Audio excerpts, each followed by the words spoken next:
Hello guys, আমি নিসা blog থেকে বলছি। আজকে আমি 2.5 কেজি আদা, 2.5 কেজি রসুন পেস্ট করলাম। দেখতেই পাচ্ছেন ব্লেন্ডার দিয়ে আদা রসুনগুলো পেস্ট করে নিলাম খুব সুন্দর মিহিভাবে।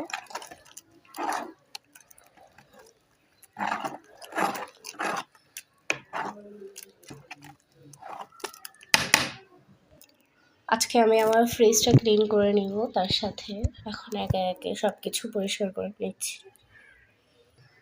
ফ্রিজ থেকে সব কিছু নামানো হয়ে গেছে। এখন আমি বরফগুলো খুব সুন্দর ভালো উঠিয়ে নিচ্ছি।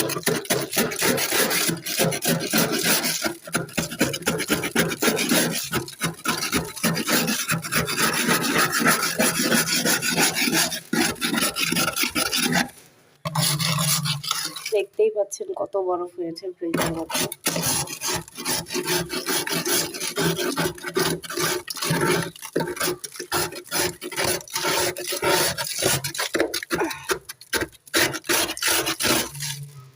আমার ফ্রিজ ধোয়ার জন্য এখানে হুইল পাউডার গুলে নিয়েছি।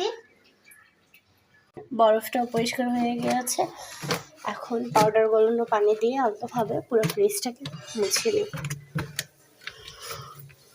দেখতেই পাচ্ছেন কতটা চকচক করছে এখন।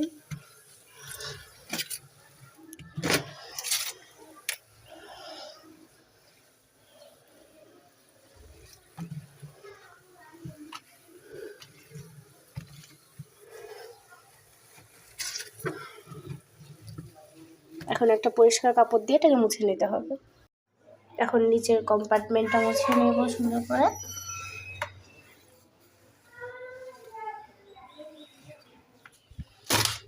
সবকিছু বের করে নিচ্ছি।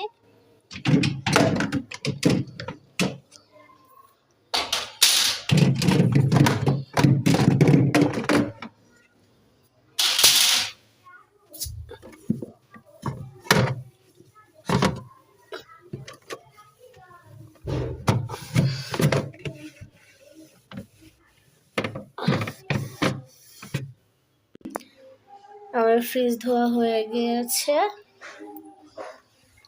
এখন আমি ফ্রিজের ভিতরের র্যাকগুলি সুন্দর করে এগুলো ধুয়ে ফেলবো। পুরো ফ্রিজটা ধোয়া হয়ে গিয়েছে। এখন আমি এটার মধ্যে জায়গা মতো সব ডিব্বাগুলো ভরে রাখবো।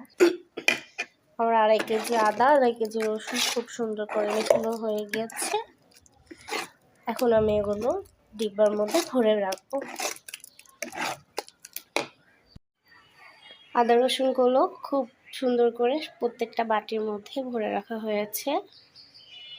এখন চলে যাব ফ্রিজ গোছানোর জন্য। দেখুন আমার এই বাটিটার মধ্যে কি আছে। এটার মধ্যে আছে ফ্রোজেন করা কাঁচা আম ডালের মধ্যে দেওয়ার জন্য। এটার মধ্যে আছে টসটসা পাকা মিষ্টি আম শরবত বানানোর জন্য। দেখতেই পাচ্ছেন কতটা ফ্রেশ আছে, মনে হচ্ছে এখনই আমি কেটে রেখেছি। এটার মধ্যে আছে হচ্ছে গাজর নুডলস রান্নার জন্য এবং ফ্রাইড রাইস রান্নার জন্য আমি কুচি কুচি করে রেখেছি। এটার মধ্যে আছে মটরশুঁটি। এটার মধ্যে আছে জলপাই ডালে দেওয়ার জন্য বা গুঁড়া মাছ চচ্চড়ির জন্য আমি ফ্রোজেন করে রেখেছি। এটার মধ্যে আছে তালের পিউরি, তালের পিঠা বানানোর জন্য আমি এটা ফ্রোজেন করে রেখেছি।